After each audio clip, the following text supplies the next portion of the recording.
Hello guys, nandito tayo ngayon sa Brilliant Salon upang samahan si Mama na magpaayos ng buhok. Balak lang sana naming magpa-schedule for tomorrow pero tinanggap naman yung walk-in namin.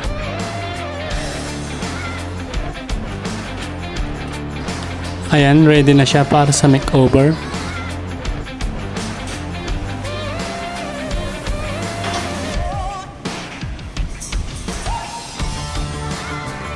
Okay naman kasi mga branded yung ginagamit nila sa buhok kaya safe.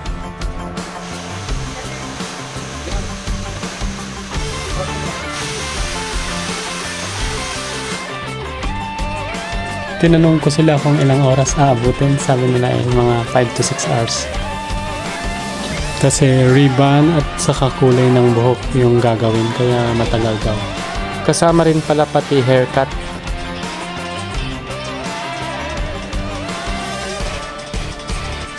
Mababait naman guys yung mga staff nila dito. Kaya worth it naman.